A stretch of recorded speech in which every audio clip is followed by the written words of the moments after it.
Կենտրոնի եթերում Էպիկենտրոնը շարունակում է աշխատանքը, ես Տաթևիկ Ավետիսյանն եմ, բարի երեկո։ Օրվա կարևոր իրադարձությունները նախ համարոտ։ Կա թե չկա 10,000 դրամ թոշակառուների գրպանում։ Փաշինյանն առաջարկում է 65 տարեկանից հետո բիզնես հիմնել, որ դեպքում է ծերությունն ավելի ապահով, ապահովագրության թե սեփական միջոցներով։ Բիզնես տնի, ես ինչու բիզնես տնեմ, փող ունեմ որ տնեմ։ Ինչպես փոխել երկրի զարգացման դինամիկան, Արմեն Գևորգյանի նոր հայեցակարգը առաջարկ Հայաստանի նախագծին, մեգա նախագծերի ստեղծում ռազմավարական երևակայությամբ։ 7 վերքը թուրքական 2 օկուպացիա է հաղթահարել, սա էլ կհաղթահարի։ Շիրակի թեմի հոգևորականներն են աջակցություն հայտնել Գարեգին երկրորդ վեհապարի, առաջնորդանիստը չբռնազավթելու զգուշացում իշխանությանը։ Երբ կհայտնվի հայ-թուրքական սահմանի բացման հույսը, Թուրքիայի Միացյալ Նահանգների դեսպանն է բացել փակագծերը, տարածաշրջանի էներգետիկ հարցերի լուծման Հայաստանով անցնող ճանապարհը։ Սա ձեր խաղաղության մրցանակն է, այստեղ նաև գեղեցիկ մեդալ կա։ Խաղաղության հաստատման Թրամփի ջանքերը FIFA-ն է գնահատել։ Արդյոք աշխարհն այժմ ավելի անվտանգ է։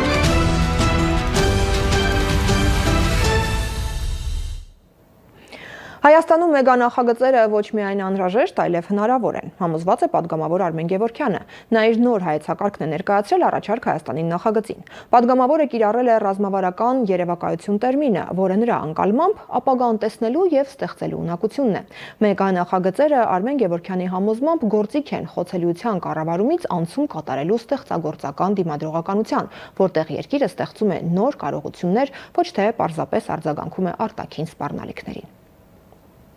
Հայաստանը ընտրության առջև է արձագանքել մարտահրավերներին, թե ձևավորել զարգացման սեփական օրակարգ։ Այս երկընտրանքն է ընդգծում նախկին փոխվարչապետ, անվտանգության խորհրդի նախկին քարտուղար, պատգամավոր Արմեն Գևորգյանը։ Առաջարկ Հայաստանի նախագծին նա իր նոր հայեցակարգն է ներկայացրել Հայաստանում մեգա նախագծերի հնարավորության եւ անհրաժեշտության մասին։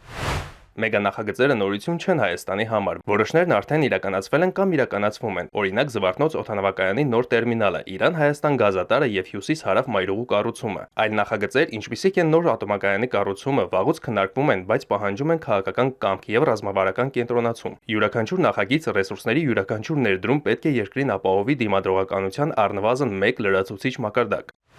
Արմեն Գևորգյանը վստահ է, Հայաստանը կարող է իրականացնել մի շարք մեգա նախագծեր, որոնք կվերափոխեն երկիրը առաջիկա տասնամյակների ընթացքում, կբարձրացնեն մրցունակությունը, կապահովեն դիմացկունություն, տնտեսական աճ, աշխարհաքաղաքական ճկունություն, միջազգային կերպարի փոփոխություն։ Այս համատեքստում երկու մեգա նախագիծ Արմեն Գևորգյանը հատուկ ընդգծում է Սյունիքի տրանսպորտային եւ էներգետիկ հանգույցը եւ Հատիս համալիրը։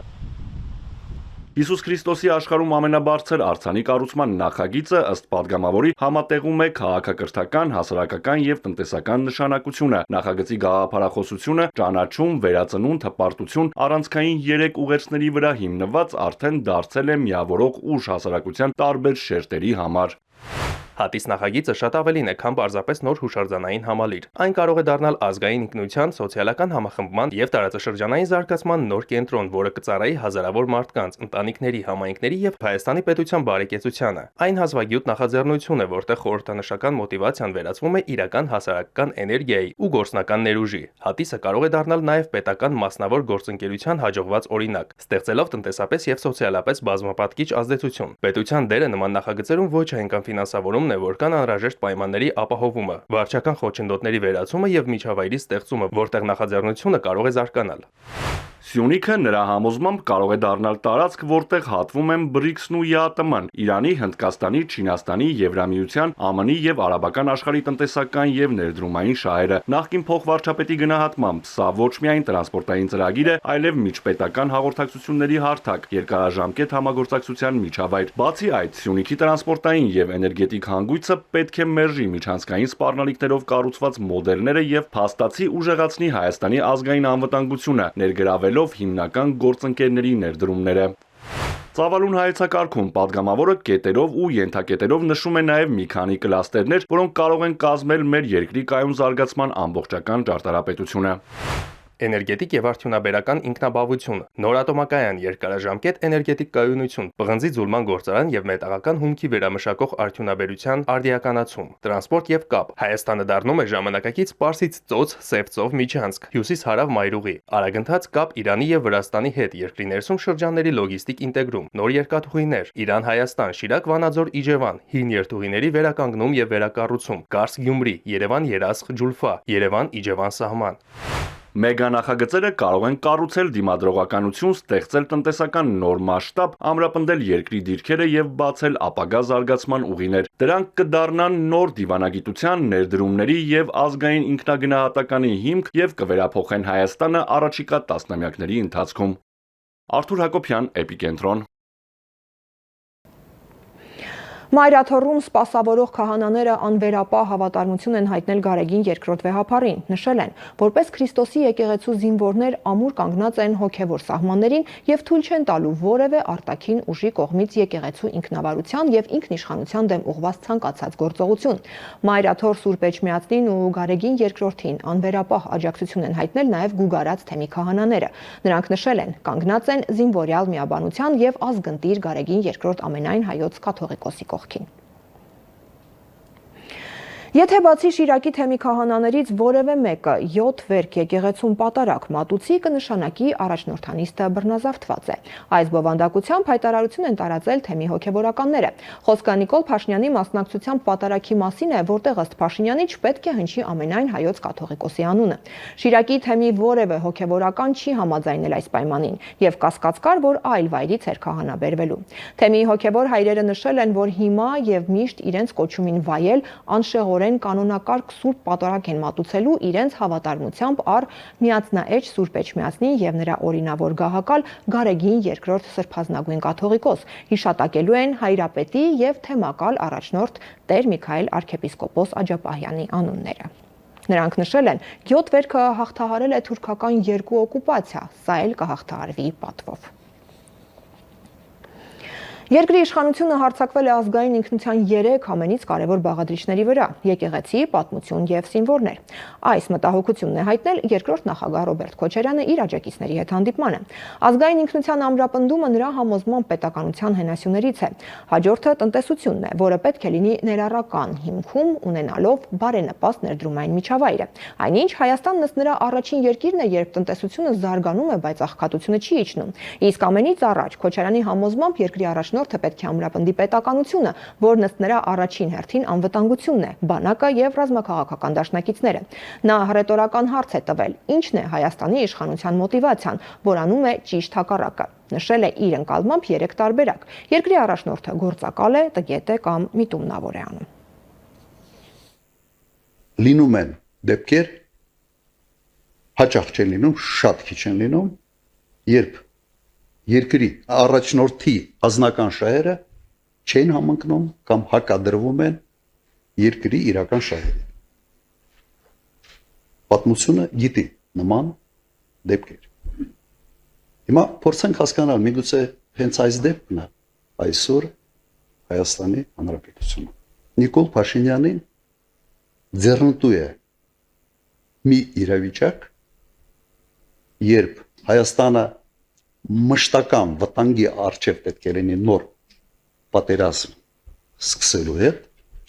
եւ դա իրեն ձեռ է տալիս մեկ պատճառով։ Խաղաղությունը ուղիղ կապվի իր անձի հետ, իր անվան հետ, այլ ոչ թե ամուր միջազգային երաշխիքների հետ։ Իրեն ուղղակի պետք էր օդի ջրի պես, որ ժողովուրդը այնպիսի սարսափ եւ վախ ունենան եւ անդադար լինի այդ սարսափը եւ վախը, որ քվեարկությունների ժամանակ ասեն սա իսկապես պատոհաս է երկրի համար, բայց լավ է սա լինի կամ պատերազմ։ Սա դասական այն օրինակն է, երբ երկրի եւ ժողովրդի շահերը ուղղակի հակասության մեջ են երկրի առաջնորդի ազնական շահերի հետ։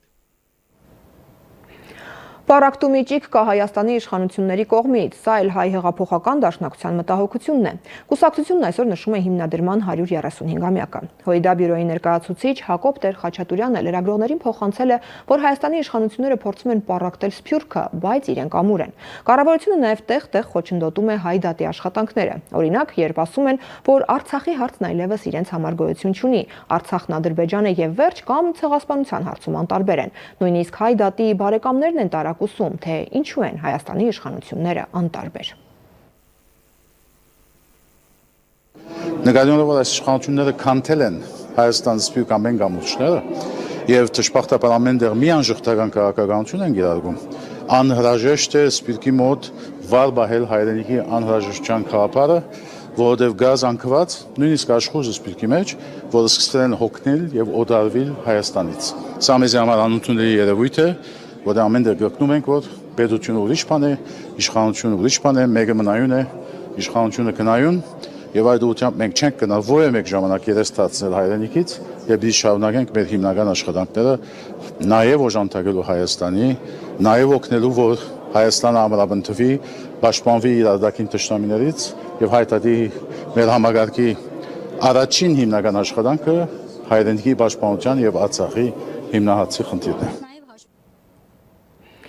Փաշինյանի պնդումը, թե 63 անց տղամարդիկ չգիտեն ինչպես արդյունավետ ծախսել իրենց թոշակը, հունից հանել է տարեցների։ Երկրի ղեկավարն այսպես է հիմնավորել լրացուցիչ 10,000 դրամը ոչ թե թոշակների բարձրացմանը, այլ առողջապահության ապահովագրությանն ուղղելու մտադրությունը, քանի որ ըստ նրա այդպես գումարն ավելի արդյունավետ կծախսվի հենց տարեցների համար։ Աղմուկ է հանել նաև նրա մեկ այլ հայտարարությունը։ Առաջարկել է թոշակի գնալուց հետո բիզնես հիմնել։ Փաշինյանը պնդել էր, միջինը 49,000 դրամ կազմող կենսաթոշակը բարձրացնելը բարդ է, քանի որ 660,000 թոշակառու կա։ Այնինչ, պաշտոնական տվյալներն այլ բան են փաստում։ Մեր երկրում ընդհանուր կես միլիոն թոշակառու կա, որոնց ընտանիքներում ըստ վիճակագրական կոմիտեի ավելի քիչ են միս, միրգ, բանջարեղենձուկ կամ հավքիթ օգտագործում։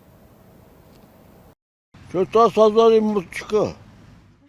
Չկա, բայց կարող էր լինել, ինչպես ու որտեղից ճանապարհը վարչապետը գիտի եւ հաճույքով խորհուրդ է տալիս թոշակառուներին։ Իսկ կարող է 63-ը փոքր եւ միջին բիզնես դնելու լավագույն տարիքն է։ Որովհետեւ ով ունի կյանքի եւ աշխատանքի ավելի մեծ գիտելիք, քան 63 տարեկանը։ Ես ինչու բիզնես տնեմ։ Փող ունեմ որ տնեմ։ Պետությունը կաջակցի։ Ինչ աջակցելի հետ ավեկալելու։ Եթե ասելու բան չի։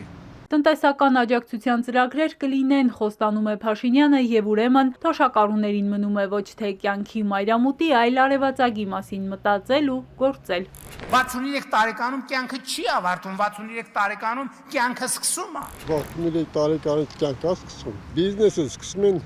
30-ից, մոտ գոնե։ Իսկ 60-ից հետո Ինչ-որ գաղափարներ օրինակ ունեք չէ, չունեմ։ Եթե դարդուցավ չունենաս, զբաղվես բիզնեսով, լավ, ինչ է դա։ Ուղղակի մեծ տարիքի մարդկանց մոտ մի քիչ դարդերը շատ է, չեն խորոնայից տումա բիզնեսով։ Ջայլները ավելի լավ կանեն։ Իսկ որ գործի մեջ անես, իր հունով կետա էլ ինքստինքյա։ Կլիներ երկուսը մեկում լիներ, ով կկարողանար, ով էլ չէ գոնե թոշակները բարձրացներ։ Թոշակառուների թոշակ ամսական 10,400 դրամով ավելացնենք, ինչ անելու թոշակառուն։ Այդ գումարը ինչ անելու, ինչի վրա ծախսելու։ Ոնց է ինչ անելու։ Գործ ունենք անելու։ Նա թիվանացած եկնեմ միլիոներով փող են ուզում։ Այդ ո՞րց ենք տալի մենք։ Փաշինյանն էլ հենց դա է ասում։ Գործադիրը հետազոտել է, բացահայտել 65-ից բարձր տարիքի թոշակառուները գումարը հիմնականում դեղերի վրա են ծախսում, եւ ուրեմն կառավարությունն ավելի լավ գիտի ինչպես արդյունավետ ծախսել այդ գումարը։ Մենք այդ 10,000 դրամը դնում ենք առողջապահության ապահովագրության մեջ, ստեղծում ենք համակարգ, որտեղ ինքը ստանալու է մեծ հավանականության ոչ թե 10,000, այլ գուցե 20, գուցե 30, գուցե 40, գուցե 50,000, գուցե 100,000, գուցե 500,000 դրամի ծառայություն։ Թոշակ ավելացնել ձևով, որ համատարած 10,000 ավելացնել, որ իմանաս թոշակ ավելացնել։ Նրա ինչ գործա, ես ինչ կանեմ այդ փողը, ինչ չեմ անի։ Կոպեկներով, բայց 10,000-ից է խոսում։ 10,000-ը բարձրացնի մի բան կանեն, էլի։ Եղած է այնքան էլ շատ չի, որ տեղ չունեն մանելու, ծախսելու։ Այդ ինչ չի, որ փողը շատ չեն կարողանում ծախսել, մի հատ 10 ավելացնել։ Ախր ինչ պետք է անել մարդը 63 տարեկանից հետո աշխատանքով չեն ապահովի։ Հա, հիմա ո՞նց պետք է ապրեն։ 21-րդ դարում 63-ը ինչ տարիք է, ով կարա ասի։ Որ 63 տարեկանում իսկական ամուսնության տարին է։ 65-ը ինչ տարիք է, 70-ը ինչ տարիք է, 75-ը ինչ տարիք է։ 63 տարեկանում մարդը լիարժեք ինքնուրույն ապրելու հնարավորություն պետք է ունենա, ասում է Փաշինյանը, խոստանում ապահովել դրա համար բոլոր պայմանները։ Էրմինե Ղարիբյան, Հարություն Հովսեփյան, Էպիկենտրոն։ Ամերիկայի Միացյալ Նահանգների նախագահ Դոնալդ Թրամփը պարգևատրվել է FIFA-ի առաջին խաղաղության մրցանակով։ Այն հանձնել է FIFA-ի նախագահ Ջանի Ինֆանտինան։ Վաշինգտոնում ֆուտբոլի 2026-ի աշխարհի առաջնության վիճակագրության ժամանակ FIFA-ի նախագահը հայտարարել է, որ Թրամփին մրցանակը շնորհվել է աշխարհում խաղաղության հաստատման եւ միասնության ամրապնդման ուղղությամբ նրա բացառիկ գործողությունների համար։ Դոնալդ Թրամփը պարգևն անվանել է իր կյանքի մեծագույն մրցանակներից մեկը։ Մենք միլիոնավոր կյանքեր ենք փրկել ամբողջ աշխարհում, ասել է նա։ Աշխարհն ավելի անվտանգ է։ Արարողության ժամանակ էկրանին ցուցադրվել են խաղաղության հաստատման ուղղությամբ Թրամփի գործողությունները։ Նշվել է նաև Հայաստանի եւ Ադրբեջանի միջև 2025-ի օգոստոսի 8-ին ստորագրված եռակողմ հռչակագրի մասին։ Սա ձեր մրցանակն է, սա ձեր խաղաղության մրցանակն է։ Այստեղ նաև գեղեցիկ մեդալ կա ձեզ համար, որը դուք կարող եք կրել ամենուր, որտեղ կգնաք։ Հայ-թուրքական սահմանի բացման հույսը կհայտնվի։ Երևանի եւ Բաքվի միջև խաղաղության համաձայնագրի ստորագրումից հետո նշել է Թուրքիայում Միացյալ Նահանգների դեսպան Թոմ Բարաքը։ Ընդգծել է. Թուրքիայի հետ հարաբերությունները կարևորագույն դեր են խաղում Ադրբեջանի եւ Հայաստանի համար։ Կասպից ծովից միջերկրական ծով երթուղու երկարաձգումը ճանապարհ կբացի տարածաշրջանի էներգետիկ բոլոր հարցերի լուծման համար, նշել է Բարաքը։ Նրա խոսքով Սիրիայի եւ Թուրքիայի, ինչպես նաեւ Թուրքիայի եւ Ադրբեջանի միջև էներգետիկ միջանցքը կարող է չափազանց շահավետ լինել ապագայում։